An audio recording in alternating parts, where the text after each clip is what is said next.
Hi, Clutter Fairy fans. This is the Clutter Fairy Weekly for August 12th, 2025. I'm your co-host, Ed Gumnick, and I'm speaking with Gayle Goddard, certified professional organizer and owner of the Clutter Fairy in Houston, Texas. Hi, everybody. The Clutter Fairy Weekly is the webcast and podcast that digs deep into the clutter that piles up between you and the life that you want to be living. We explore the habits and behaviors that lead to clutter, and we suggest strategies to slow the accumulation, reduce the collections, and comfortably manage the stuff we decide to keep. If you're new to our Zoom meeting, we want to let you know that you can share your questions and comments via the chat, and I'll try to make sure Gayle addresses them before we move on to another topic. You can also use the raise hand feature if you'd like to ask a question or make a comment yourself via audio or video. And we are streaming the webcast live on Facebook, so you can share questions and comments there, and I'll relay them to Gayle. We're going to start by talking about last week's Weekly Tittle, which was called Take Inventory of Your Products. The assignment was to review and evaluate your supply of organizing products and storage containers. Let's hear from our participants in Zoom and on Facebook who evaluated and maybe even discarded excess organizing products this week. Ooh. Please let us know in the comments. YouTube viewer Cookie Dough for Me shared a comment about our product suggestions from last week. Cookie writes, just yesterday, I used a magazine holder to store my clean paint rollers, holds 3. I used an old dishwasher basket to hold paintbrushes upright. These were both placed inside a large lidded bin with all my other paint supplies. I loved your show this week, finding new uses for products I have already. Thank you, Gayle and Ed. Thanks, Cookie Dough. Love that name, by the way. Right? I like that you use the various not pretty containers inside a larger tote, so it's not just a big pile of mess inside of a box. You store the like with like inside the box, helping you find things in a box of category that was labeled paint supply. So I do that all the time with shallow containers in a drawer or Ziplocs of things in a bag or a box and stacking bins in a pantry or on a shelf. I think it's a great way to subdivide a larger box when you have those 50-gallon totes that are huge, big containers. If you fill it up with a bunch of mess, it's not that much different than a bunch of mess on the counter. So subdividing it with totes that, with containers that you wouldn't normally use out in the open, like the dishwasher basket isn't something you would put up on a shelf for somebody to look at, but it works just fine to hold paintbrushes inside the box. So I think you did a great job, and thanks for sharing it. It was a great use of the pieces you had laying around. So good on you. Jacqueline says, this week I gave away another 6 jigsaw puzzles. That was after Woohoo! reporting getting rid of some last week. Right? You're making headway. She says, I got a huge amount of yard work done, mowing, weeding, and pruning. It never ends. No, it does not, because it keeps growing out there. She also says, I also started working on building a glass-fronted display cabinet to showcase my crocheted blankets. Oh, that's cool. Okay. Glass fronted cabinets work. Here's Ginger's Tittle report on evaluating organizing supplies. Ginger says, I don't have a stash of unused supplies. I may buy what I need for a specific storage purpose, but I tend to use what I have on hand, repurposed gift baskets, or make it from cardboard boxes. There you go. She goes on to say some items that didn't work as intended become a storage solution in another area. That corner stadium spice shelf works perfectly in the bathroom linen closet for OTC meds. Oh, there you go. Exactly. Another little small collection of things to corral and try to be able to see later. So, Yeah, the little staggered yeah. Great steps. job repurposing that one. Good job. She goes on to say, I took a deep dive into all my currently used storage containers and found some that need to be upgraded. Old hard plastic trays that are badly chipped. Right. And then they just get more brittle over time. So the slightest thing is going to crack them. Too much weight, dropping it, bumping into something. Fresh plastic is more flexible and able to survive being, messed with. But the older the plastic gets, the more brittle it gets, and it gets easier and easier to crack it or break it. Barbara says, I hoard good boxes. She put good in quotation marks. but Everybody does. I've recently used several to help a friend corral her office supplies. I'm okay with this as long as they fit on the shelf. Right? Well, and that's how you make it work, right? It fits on the shelf, so you have a defined area with parameters, and if it doesn't fit on the shelf, it's too much, right? So good for you. You've defined that you want a collection, and B, you define the size of the collection. And so as long as you maintain that container and don't drown in boxes like most of my clients do, then you're good. I have hilarious conversations with clients about, okay, so you have 150 boxes here, and what do you plan to use them for? Well, for me to ship. I ship to my family. Okay, Do you but ship to your family every 48 150 times a hours? year. Right, right. Like, let's talk about the scale of how much shipping you actually do versus the size of the collection of boxes. And, let's pick your favorites and then let the rest go to recycling. And in this day and age of Amazon shipping and direct shipping of all kinds of products from internet shopping, there is no convincing me that you're going to run out of a box ever. Because if you threw away every box that you had right now, within 3 days, another box would be on your doorstep. So it's not really a problem. And if not you, your neighbor. If you run out of boxes, you can go one house down and find boxes at their house. I'm swear. So they'll be so thrilled to give you a box. Paula says, don't have many unused storage containers, so went through photos instead and threw Okay. away over 100. Ooh, good job. Also took donations to the thrift store. Excellent. You're running those errands to get donations out of the house. I'm proud of you. Good job. And another Barbara says, different Barbara, but I'm working on breaking down used good boxes and discarding. Oh, it's not a Barbara specific thing though, No, y'all. right, right. I struggle with keeping boxes, but I have learned, I keep a collection of moving boxes for my clients. So I end up taking moving boxes away from clients and putting them in my garage and then loading them to another client and taking them out. And so I sort of act as a moving box, weigh station. But other boxes, I work very hard to get out of the house because I do not want to have a pile of boxes sitting around. It's bad enough that I got to keep moving boxes. I don't want to add other boxes into the garage. So. Diane says, I had to look for pics of my daughter when she was 1 year old to 18 years old. Discovered I really need to downsize the photo collection. Oh, because you had The to look through a massive amount of stuff to find what you wanted. Well, and she says the darn doubles. You know, the Right? The era of doubles where the you're going double to from the have one double and give print one area away. Yeah, yeah. era. Yeah. There was a decade where every photo got printed in doubles, and it was just like every person that had that collection of photos is now cursing under their breath every time they touch their photo collection, thinking, oh my God, why do I have so many photos? Oh, it's because it's twice the size it should be. Jane says, I can relate to hoarding boxes. Periodically, I go through them, keep one of each size, and recycle the rest. Yeah, good job. That's the When way there to do it. when there is a box avalanche, I know it's time to sort them out and recycle the duplicates. My ultimate box story, some of you may have heard it before, was a friend of mine who lived in Dallas and kind of lived out in the outskirts of a little bit in the countryside. She loved saving boxes, and they got things shipped to the house all the time. And there was one of their car bays in the garage. They just put empty boxes into it, and so it was a huge stack of boxes. It was basically the size of a car by the time I got there. It was very large.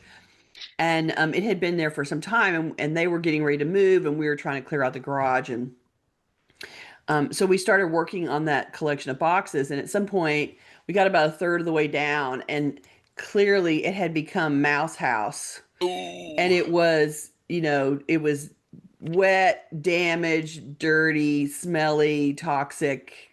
It was toxic waste at the bottom third of the stack because it had been there so long, and the mice had just moved in because the box stack was never moving. It was just getting added to. And so for them, it was a perfect house in the winter, and they moved in and set up shop. Right. And so when I started taking that apart, we got down to a part where it was like we couldn't even pick it up anymore. We just had to start Shovel it. shoveling it. Yeah. Yeah, and so it was gross. It was very gross. And I keep that image in mind as I look at the boxes and think, do I really need these boxes? No, I don't. I do not need to create mouse house in my garage. And I move them along. All right. I think we should move on because we have so much to cover. Yes, we do. This was a really popular topic, apparently. This really resonated. Our survey got a spectacular number of responses. So, the effects of aging can add significant challenges to the work of managing our clutter. But decluttering and organizing your spaces yields lots of benefits for older people, such as greater ease of movement, improved safety, and increased mental clarity. Today, we're going to explore the ways in which aging complicates our organizing efforts and the many benefits of reducing our stuff to stay ahead of the aging curve. And I'm going to also say we got such a great response that we're gonna spread this out over 2 episodes because we've pulled together the comments we want to talk about, and it's more than a show's worth. So let's And we get haven't to it. even scratched the surface at this point. Right, right. There's so many responses. You guys really jumped on the survey hard this week, and we got 75 responses already, and that's really amazing. So clearly you felt moved to answer our questions, and we're going to sample the responses as a way to talk about this topic. So let's just dive right into it. Okay, we started off by asking our audience to describe ways in which aging has negatively affected your ability, willingness, or desire to declutter or organize your home. We offered some examples, and I'm going to go ahead and read those because at least a couple of people referred back to these examples. First one was, I have a lower tolerance for clutter, but less energy to deal with it. Many people said, yeah, that's me. Um, Right. Second example was, I get more sentimentally attached to family heirlooms as time goes on. And it's hard for me to admit that there are things I'll never do again, was another example. So let's take a look at some answers. Sally responded, my body hurts somewhere almost constantly. Less energy. Sentimental ties are stronger as I have lost all of the family members of my younger years and miss them terribly. I have many interests and have acquired too many things. Feel overwhelmed more easily. Sally's jumping right in. Your body's not as strong as before and it's hurting. Your mind is more easily overwhelmed. You miss your family members who have passed. Those things all make decluttering hard to deal with. And so it's a good reflection of start now while you have the capacity. Do it earlier rather than later. The farther along you get, the less resources you have to work with to work on the project. And so Sally's just reminding us she hurts all over and she's overwhelmed and she misses her family. And it's like, yep, that's all of us. We're all in that place, right? Okay, Teresa says, I want it gone. I spent years collecting various things and using shopping as a fun social activity or retail therapy. So even though I've made huge progress, there's still more to go. In a way, it's hard to see that there are things I'll never do again or do at all. But in another way, giving up the hobbies or potential hobbies is a relief. I can't do everything, but I can select 1 or 2 activities or hobbies that I really enjoy, and everything related to them can be available and organized. Teresa sounds like a lot of my clients. They've reached the limit. I'm over it and it needs to go. But she also notes that paring down to 3 favorite hobbies, for instance, means she can actually enjoy them and find the supplies easily to do it. So you have to give away some of the possibilities, but then you are free to engage in the possibilities that you have retained and be able to do that easily and get the enjoyment out of the possibilities. Those hobbies that she's not doing because they're buried amongst the other hobbies, if she clears away the excess, then she can get into those hobbies that she has and entertain herself and get have fun out of it. It's totally worth the effort. Okay, the mags, that's how this viewer identified herself. The mags says downsizing is the worst. All the years of accumulating now have to be dealt with. all the previous generation stuff now has to find a new home, and the next generations don't want much of it. Being retired now helps with the time, but not much else. It is not the funnest project, I agree. I'll say that along with the hard work is the great satisfaction of accomplishing it, though. And you are the person that sends the previous generation stuff to a new family to use, because it's really what's true in the culture right now. What was used and passed down through the family is no longer the boon it once was. Now our families can buy whatever they want themselves, and they don't want to receive things that are several generations old. It's just how the culture has evolved. So my equivalent is sometimes I work on big moves or big estates where I'm clearing out a house for whatever reason, and it's exhausting and time consuming and a lot of energy and many days and hours of work and nonstop hauling and schlepping and tasks to be done. But when I get to the end of it, when the client and I arrive at the end and the house is empty like it's supposed to be, there is so much relief from the client to be at the end of the project, to get to the end of the runway Yeah. and have accomplished the goal. And so it's one of those things where it may not be fun and entertaining while you do it. The reward is in the accomplishment and seeing the results of the hard work, basically. Well, you mentioned, the culture has evolved, so Mm, people are less interested in previous generation stuff, and some of that may be too that, now we're talking about getting stuff from parents that was sometimes, mass manufactured mm. and imported from China, because we've kind of reached the point where people are downsizing stuff from when the big boom of cheap consumer goods was Started happening. was flooding the market. Yeah. And so it maybe partly people aren't as interested in the past, and partly the stuff just doesn't merit it the way it did when more things were handmade and more things were carefully crafted. It took longer to make and Yeah. were one of a kind pieces and all that kind of stuff. Exactly. And represented a larger investment. Of time and money. Yeah. It's true. Okay, let's see. We're at Yvonne. Thank you. Yvonne said, I definitely have a lower threshold for clutter, and as a result, I have a higher desire to declutter. But as I age, I have less stamina for the level of decluttering that I want to do.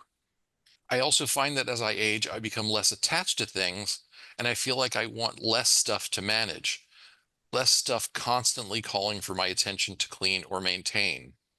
And Yvonne is reflecting that we have less tolerance for clutter as we age and sometimes less attachment to things that come with that. So, how great that we run out of interest in keeping it and where it's easier to make the decisions to let it go because we feel less attachment. So, um, you can lean into those feelings, and even if you have less stamina, you can still be uh, focusing on letting go of things and getting that kind of stuff out of the house, even if it just takes you a little bit longer to do it than it would have done in years past, basically. I think I should have asked, I should probably write this down for a future survey, but to ask people to answer, where on a scale, say from where one is, I have no attachment to sentimental stuff, and five is I'm crippled by my attachment to sentimental stuff, and to sort of see where our audience falls on that scale. Because it seems like as many people said, oh, I'm less attached to stuff as I get older, as said, I'm, I'm really the sentimental stuff gets harder for me as I get older. Okay, Anita said, it's hard to admit that there are things I'm unlikely to do again, mainly tribal belly dancing and reading. I used to be able to read 2 books in a day. Now, in honesty, only 5 books a year. There we go. Anita's telling us that our interests change with time and capacity. We used to do things that we just don't do anymore, and that's okay. It's the evolution of who we are, and we can find new things that interest us now at this time of life. It's not, there's no rule that says what we found interesting in our 30s is what we have to be doing in our 50s. you give time and space to things, and you spend time hanging out with those people, doing that individual project, focusing on something specific, and then life moves and changes and you get a new list of things that you're interested in. It's okay for those changes to take place, and it really is an evolution of who we are. And so deciding that she's not, she used to be super into reading and now she's not anymore, that's okay. So if you're reading 5 books a year, you can store those 5 books and you can let all the books go now. It's all right. You read them while you were really focused on reading, and that's not your thing at the same level anymore. And so right sizing what you have to what your interests actually are now doesn't diminish the time that you spent doing that hobby before, or engaging in that activity before. You enjoyed it while it was happening before, and it was part of your life. And now if it's not part of what you're doing, you're on to something else. That's okay. It's okay to release the stuff that was part of, the old focus, and retain the things that are part of the new focus. I think people get hung up with, but I used to be so into it. Yeah, and you were in that moment, in that time, and you made use of the things, and you read all the books, and you were super happy while you were doing it. And you shifted gears, and that's okay. You're allowed And to it have more than one interest. and It's it doesn't have to be, I mean, it's definitely not a failure, and it doesn't, you don't even have to consider it a loss. It's just exactly. a It's just a, a movement. shift. Yeah. 100%. Okay, Anya says, I have an urgent wish to only live with stuff I like, love, and or use. I want to lighten the load and get more convenience implemented. Hmm. Also, it is hard to adjust to let go of things and activities I probably won't use or do again. How can I know for sure what's realistic and what's not? Anya makes a good point here. How can we be sure we won't really do that again? Well, you can't know for sure, but if it's been dormant for a while, the likelihood is low that you'll do it again. So let go of those things and know that if you suddenly have a desire to do it again, you can resupply yourself. You definitely won't do all of the things you're thinking of letting go. So you won't have to resupply or rebuy everything ever. You can resupply one thing if it turns out you suddenly want to do it again, but it's worth the risk of some future cost against clearing out things that are crowding your space for no reason anymore. If it's not, if you haven't been doing it, if it's been collecting dust in the corner, if it's been dormant for a while and it hasn't come up for, 3 years, 5 years, a decade, then the idea that you are suddenly going to be moved at this age and stage of your life to go back and do something you did 20 years ago is pretty low. And I think you can take that risk and let it go. And if you suddenly decide that you're going to go skiing again, you can rent skis. Rent it. That's Yeah. right. Like, it's okay. You can still have the experience. There's a way for you to have the experience. And you won't have to replace everything that you let go of. You'll just have to replace the one or two things that pop back up suddenly after a decade. And so that risk there is low. Evaluate how long has it been dormant? How long have you not done it? And is there some reason that you think that you might suddenly be going to do it?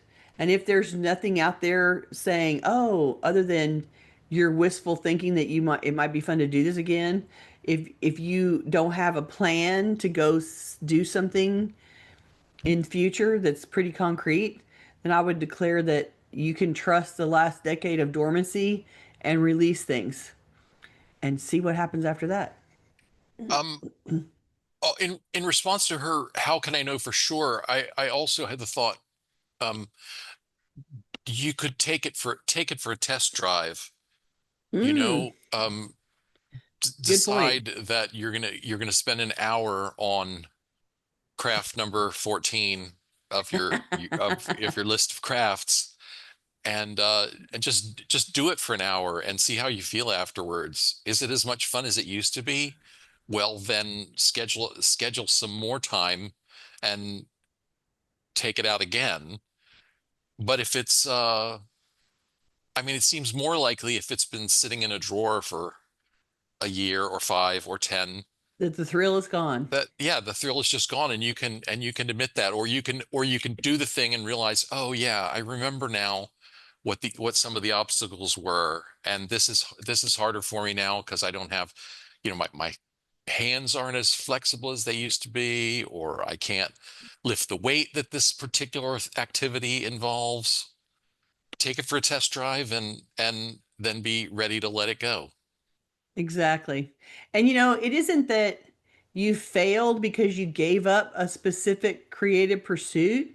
Creativity is something that people explore in all kinds of ways all over the place all the time.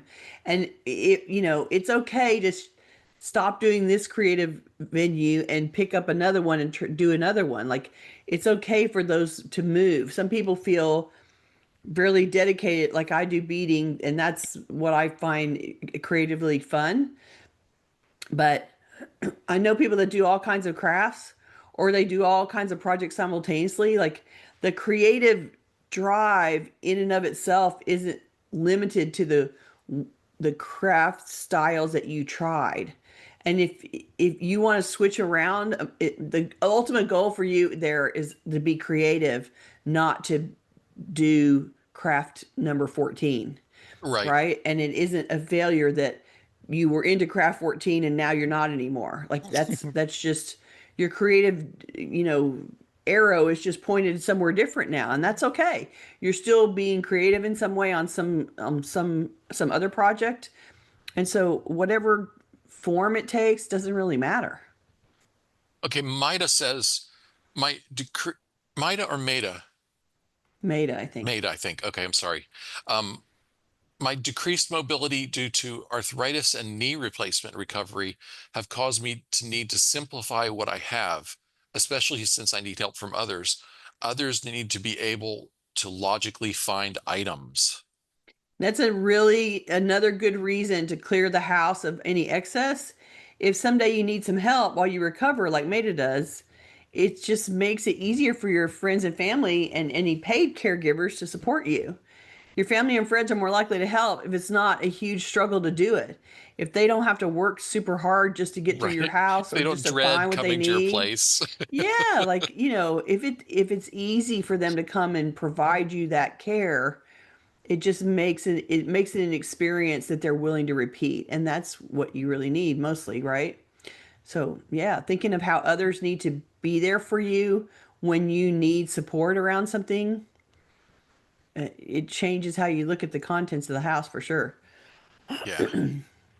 Okay, Kate says it is hard to part with things that were once a very important part of your life, or of people you have loved and have died and their belongings, but life has to move forward. Kate, I agree with you. Life does have to move forward, and those you loved won't want you to not enjoy the life that is left to you. That's why we talk about keeping a representative sample of important people and times of your life so you can honor those memories without them taking over your space completely, and you can have room for what's in your life currently and what's going on with you currently. And so I like that. I like her sentence, but life has to move forward, and it does.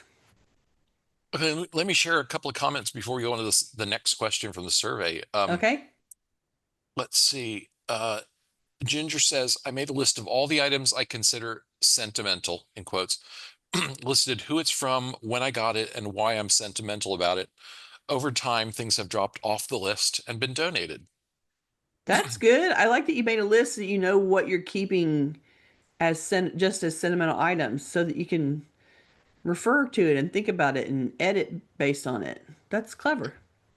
Margaret says, I gave away all my beekeeping gear to a nature camp, Oh, I bet they were so happy. right? Yeah, she said the nature camp was thrilled to have the equipment. Yeah, I bet so. Susan says, Epiphany today. Went through a load of travel information going back over 20 years, which I'd carefully saved as ideas for trips I might take. First, if I want info now, I look online. Second, at my age and in my state of health, it's totally unrealistic to make most of these trips. Into the recycling it went. What a great way to filter the stuff. I'm so proud. And that's exactly right. It's like the things that you were able to do in your 20s, not so much in your 60s. Like it's not always, it's not always an equivalent level of stamina or interest. And so, um, people that like to travel, they go and they have a great experience and they come home with all this paper so that I can go again another day. Except that the thing about people that travel is they don't often go back to the same place because they're interested in so many places and they want to explore something new every time. And so, some people go back like with their family to the same vacation destination over and over. But, generally, I find that people that travel as an interest and a hobby, they're always looking for the next interesting place to go and do. And so saving the paperwork so you can go again is really them just saving paper representation of, a good trip and fun time that they had. So it's not really helping them travel in the future. It's really keepsakes about travel that they've already done. Okay, let's see. Let's go on to our second question. Okay. The second survey question, we asked our viewers and listeners to describe ways in which getting older has positively affected your ability, willingness, or desire to declutter or organize your home. And we offered some examples there too. I'm not sure anyone referenced them, so I'm not going to circle back to those right now. Okay. Here's some of the answers we received. Kathy says, I'm now alone. I know a move will come in the future, and I don't want it to be family death cleaning. Yeah, decluttering in a compressed time frame in order to make an end of life move is hard on everyone. Those who are trying to support you and settle you safely, and you who have to deal with a big change in your life while making all those decisions. So, leaving it to the end makes it so much harder for everyone and so much more of a burden on yourself to try to make decisions in that really short time frame because the people that are trying to help you are not wanting to do it slowly over a long period of time. They're Right. wanting to make a concentrated effort, focus on it, get you done, get you moved, get like and the project's complete. They don't want to dilly dally because they're taking time out of their lives, and so recognizing that if you wait until it's time to move, it's kind of too late. You're going to have the compressed family dead cleaning experience with your family, and it isn't going to be one that anybody enjoys. So, anything you can do to prevent that and make that easier for you and for them later is worth the effort now. Gabriella says, to my surprise, I am able to let go of a lot of mainly sentimental items that in the past I thought I'd never part with. I value calm and simplicity more than owning so much stuff. Gabriella, that's a great description of how our values and our sense of what is peaceful changes over time. I think it's not unusual for our desire for calm and comfort to overtake our desire to hold on to large quantities of things. We enter a stage of life where stuff isn't the most important thing, but connection, family, and a gentle life becomes the new goal. And stuff gets in the way of that. So, good for you for figuring that out. Yeah, I think it's that the, the self-awareness to recognize how your values have shifted over the years is Mm-hmm. a useful tool for facing your stuff, Right? especially the sentimental stuff. Yeah. I thought about uh, I had an experience recently. We went to meet some family for dinner, and it was six of us. And so instead of trying to clear off the dining room table at my sister's house, we just took plates and had them on our laps. And because it was just six of us, it worked. It wasn't Mm-hmm. there Mm-hmm. were Mm-hmm. enough there were enough seats for everyone. And I was reflecting on it afterwards and saying, that's like once upon a time, I loved the idea of, having a party and having 20 or 30 of my closest friends over. And now there's no appeal to that at all for me, you know? Right. And so I don't have a ton of stuff for entertaining, but I could safely say at this point, I'm going to keep enough stuff for about 8 people, you know? And that's the level, the party level that you're okay with. Yeah. I hear you. And it makes it, you're recognizing the level at which it's still enjoyable and pleasant for you. Yeah. Well, where after a certain point, the amount of work that goes into it gets out of proportion to the fun derived, you Right, right, know. right. I got it. I want to share another comment. I don't know. Jane in California says, I love the saying, trust the decade of dormancy. This guidance can be applied to much of what's left in my garage. Right? Like you haven't needed it for a decade. It's been dormant out there. It's been asleep for a decade. The likelihood that it's going to suddenly pop up and be necessary. Mm. And if it did or it does, and you don't have the thing that you kept for a decade waiting for this moment, is really okay. You can solve the problem some other way than having the thing sitting in your garage being dormant for a decade. Yeah, it applies Okay, everywhere. let's see. Okay, Kit responded to this one. I no longer feel the need to keep things because of my children's potential futures that I now know will never come to pass. Mm-hmm. Um, that was her first point. Number two, I've learned to ask my children's opinions and take their advice regarding keeping and using things because they're my roommates and heirs. Mm-hmm. Three, I've discovered how peaceful my mind is in a minimal environment. Good one. And number four, I've learned how much easier it is to function in the kitchen and bathroom with very few items on the shelves and in the drawers. Oh, great. I love this feedback kit. This is one that like each sentence is its own conversation. So I'm just going to Right? touch them really quickly, right? So I no longer feel the need to keep things because of my children's potential futures that I know will no longer come to pass. Yeah, parents do that all the time. They save things because my kids might need it, and then they realize that their kids have gone down a path that has nothing to do with the stuff that they kept. So let that stuff go. It needs to go live with somebody else.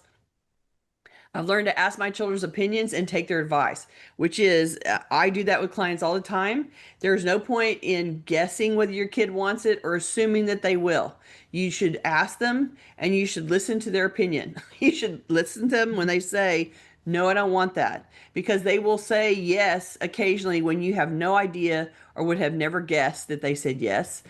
And the 95% of the time that they say no, you need to trust it and let it go because you are keeping way more than they want to incorporate into their life of your stuff. They don't want the contents of their house to double or triple because of all the things you're saving for them. So let them pick what they think is the cream of the crop and release the rest out into the wild.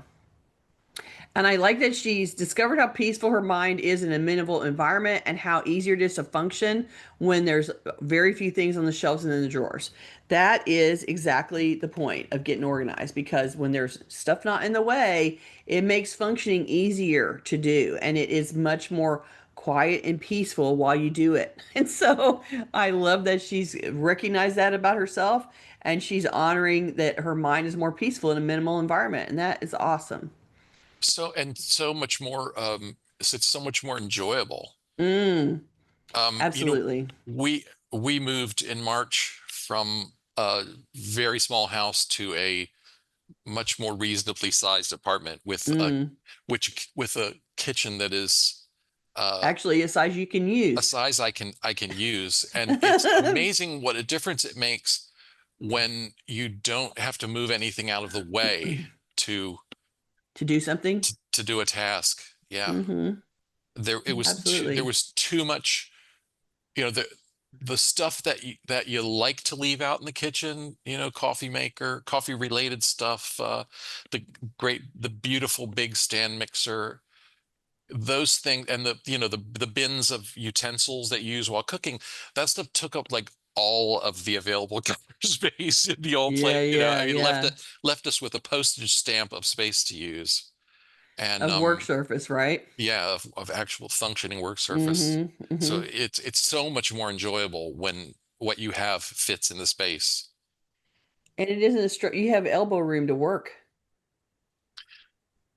Let's see. An anonymous respondent said, I accepted I am not a donation center and don't need to worry about who the stuff goes to. Mm. I accepted that I can either trash items or just give them to Goodwill. I don't need to worry about taking pictures and making posts to give stuff away on Facebook. I love this answer. You don't have to be the donation center and you don't have to do extra work to give it away. It can just go to the easiest donation solution for you. Whatever makes it easiest for you to get stuff out of the house and let things go on to whoever, and you can just trust that it's going to somebody down the line and not worry about it anymore. And I think that's a reflection of, in as I age, I can decide to stress less about this and give it away and know that most of it will end up being somebody else's thing to have, and I can just bless it and send it along. And I don't have to overly complicate the process of letting go. And I think that's a great realization and a great place to land around your decluttering project. So good for you. Well, we've made this point many times, but I also think it's one that it can take a while to break through for people. Mm, Um, because we want to feel like we're doing good in the world. We want to feel like, oh, this is going to just the absolute best this place I can exact get. right I'm person. giving this to the perfect friend to receive this particular hand-me-down, or the Yeah, perfect organization to donate to. And the reality is, the perfect place for something to go is the one that gets it out of your hair right away, exactly. or Exactly. as soon as possible. Exactly. Let's see. Where were we? C. CEE, that is, says, I want to declutter so I don't add that responsibility to my family. I have had to do it for parents and a grandmother. As I age, it has become top priority for me to downsize and simplify paperwork so my family will be able to locate and handle necessary things in future without stress. We have definitely all had that experience, being the one to work on an estate and to clear it out. And it's a huge job. It takes many hours and it's really quite stressful and overwhelming. So, someone clearing out your estate is inevitable, but how hard it will be is a direct result of what you leave behind and in what state. So, an organized, decluttered, unstuffed house is the best you can give to those who have to clean out behind you. And if they can find what's important quickly and they can easily disperse everything, you've helped them as much as you can while living your best life as you age. And that is absolutely the goal of doing your house before somebody has to come and do it for you. They will. That part is inevitable. And what isn't inevitable is how hard the job can be. And Right. you can mitigate that responsibility and that job scope yourself by letting go and getting rid of things that you don't want them to have to handle later. And totally, it's a great focus. If focusing on not giving that responsibility or not or changing the workload on your family is a motivator for you to let go of things, use it hard, because it is true that you will be directly affecting their job and experience as you work. So good thing to focus on. I want to share a comment from Maureen, who's with us on Facebook, on Okay. on the subject of not being a donation center.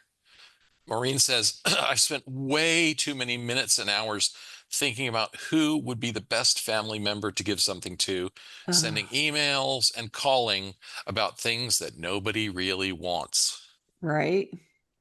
They're, you're wanting to hand them off because it makes you feel better, but the fact that no one is asking for them or accepting your offer tells you that it doesn't really have to go to a relative because there is no relative that's dying to have them. And you probably ended up with them to begin with because nobody wanted to pick them when they became available the first time. So now you've proven to yourself that it's not really necessary, and you can release these on to the next family that needs to have them and wants them to be happening, wants to gather them into their family collections. And so acknowledging, good for you that you went and did that work and you asked the questions, and accepting their responses as real releases you from the guilt and lets you now give them away. Just like the other person said, you don't have to be the donation center. You don't have to determine where everything goes to the exact right person. The family's declared, I'm not interested, and you can release it and let somebody else have it now. Uh, Good job. Great comment from Anya, who says, I threw away something useful after trying to give it away for free and one day of curb mart. Good riddance. Well, there you go. If nobody pulls it up from the curb and nobody wants it, yeah, let it go. Exactly. And basically it's like let the universe speak to you. If given the opportunity to steal it for free, did not make it walk off, that means really probably nobody wanted it. So you can let it go. Jane says, related to this topic, I recently put a note in my original estate plan binder where my dogs and dog related stuff should go. That way they won't have to stress about getting my dogs to a safe place and anything related to them or the breed. Right, right, right. That's nice. That's what you need to do. Yeah. Absolutely. Okay, let's We're at see. Peggy. Yeah, and I'm just looking at our time. Peggy in Maryland says, Gail and Ed, your advice to keep the best representatives from a category or collection has helped me so much. I am displaying or framing those very best items and actually enjoying them. A huge victory for me. Displaying the best items of memorabilia or your collections is exactly how you get to enjoy them.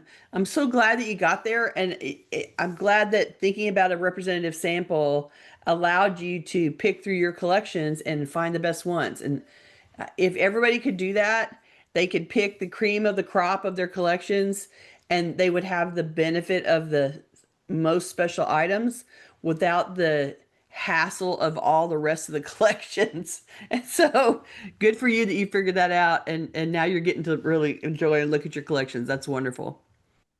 Ruth says, getting older helps me learn to live more in the present. I ask, what do I need currently to lead my best life? That question creates the filter and highlights the goal at the same time. So the goal is leading your best life, and the filter is what do I need currently? What is going on in your life is what's important, what's the most important right now. And so, what do you need to support it, to focus on it, to live it well? That filters out a lot of extraneous stuff. So, really great, short and to the point, what do I need currently to lead my best life? Good job, Ruth. Great question. And let's see, Lisa Beth says, I love my home more and more as I declutter and reset areas, as I use up, gift, and donate more from each room, outbuilding, and landscaping area. It's true that your enjoyment of the home increases as you clear it up, and seeing that incremental progress brings a lot of relief. I know people complain about, I work so hard and the job's not done, but you work so hard and the area that you worked on is better and it looks better to you, and you will see it every day when you walk by and it'll look better to you every day. And so that incremental progress is is you have to use that as your incentive to keep going. Eventually you'll get all the way around and you'll be super happy with it. Okay, we're just going to touch on, we had a third question in our survey, and we're just going to tackle one response because it was really important one, I think. So Mm. the final question we asked our audience in this week's survey was to describe ways in which you'd like for your space and belongings to better support your goals and dreams for the next years of your life.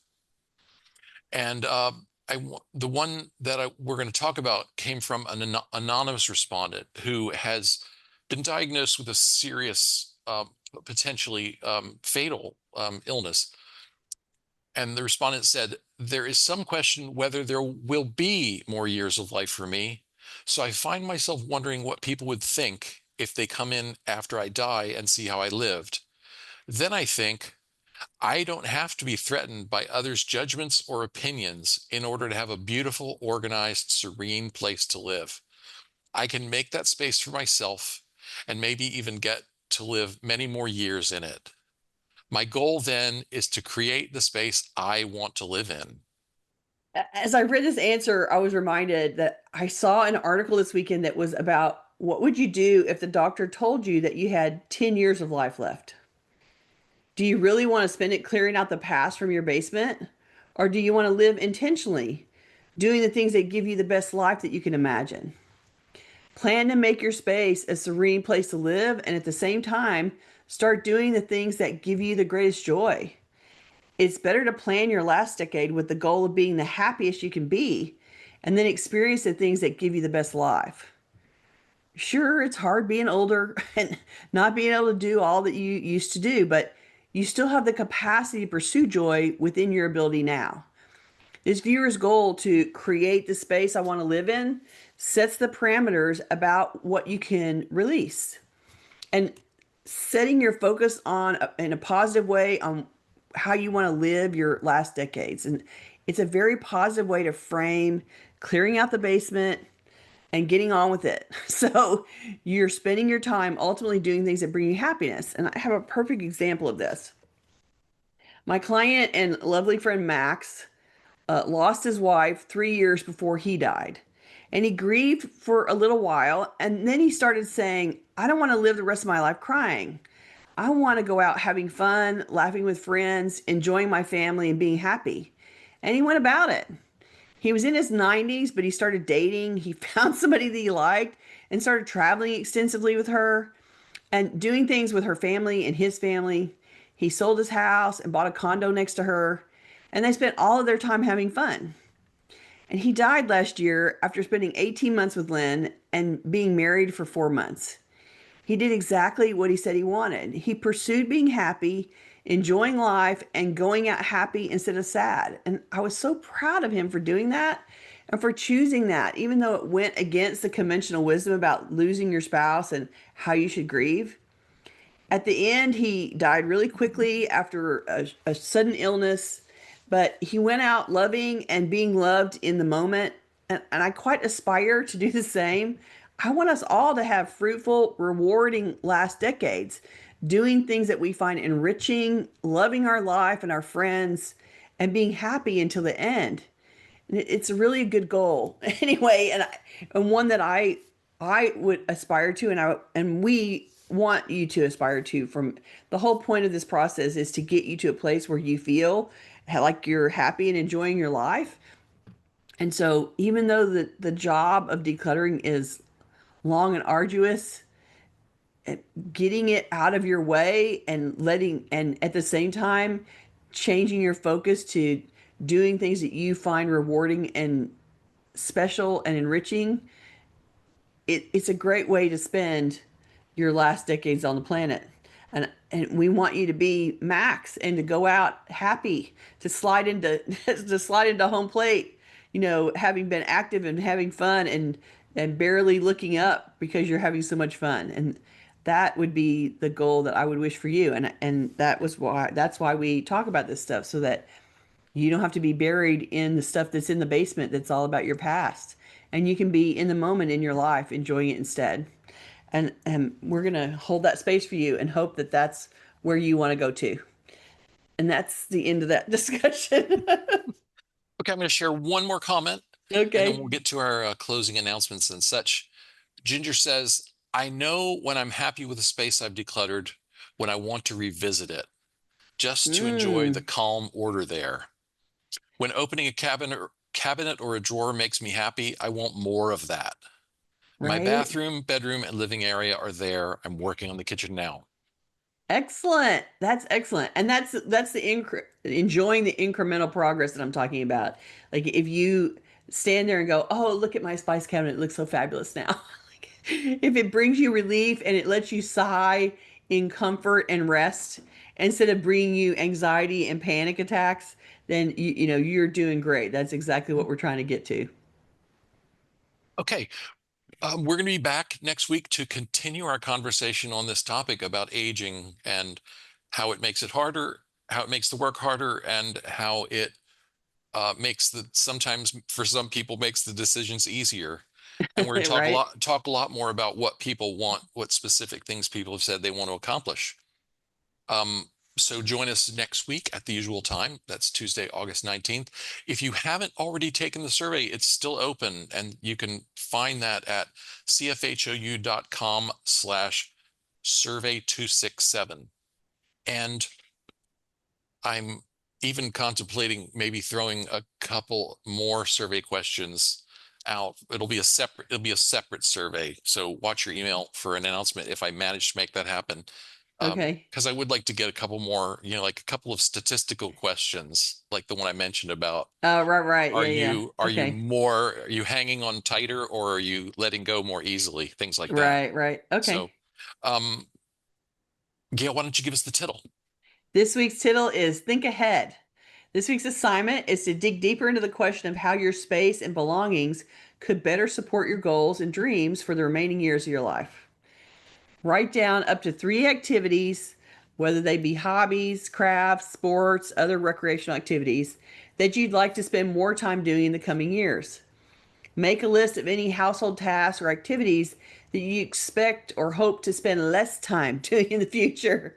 If you don't already have a plan for downsizing or moving to a more manageable space, consider whether such a move might be something you'd consider as you grow older. And then reflect on what specific changes to your space or your stuff would be required to accomplish the changes you're anticipating. What things might you need to subtract from your home to free up space for new activities or to improve safety and accessibility? What things might you need to add to improve functionality, support new activities, or enhance safety and accessibility? And what are some of your biggest current obstacles to downsizing or a future move? And save your notes and then revisit this exercise every 6 months or so. Our goal here is for you to think about what you want to be able to do and what that looks like for you, and then what kinds of things are getting in the way of that, what things need to be subtracted, what things need to be added to support the future goal. And write them down, tell us about it. We'd love to hear about it. We'll look for it next week. All right. If you're watching this on YouTube, we would love for you to join us live. To get notifications about upcoming events, we invite you to join the meetup group by visiting cfhou.com/meetup. You can also follow us on Facebook by visiting cfhou.com/Facebook, or join our mailing list by visiting cfhou.com/subscribe.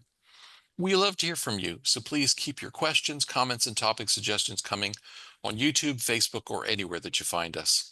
You can always reach us through our website at clutterfairyhouston.com. Thanks, everybody, for being so interested in our survey and having great thoughts and conversations about this topic. It was clearly one that you guys were ready to talk about, and we love it when you guys jump into the survey. So thank you for doing that. And we will be back next week to talk about it some more because we want to explore all you have to say about it. Can't wait. See you then. Bye-bye. Bye.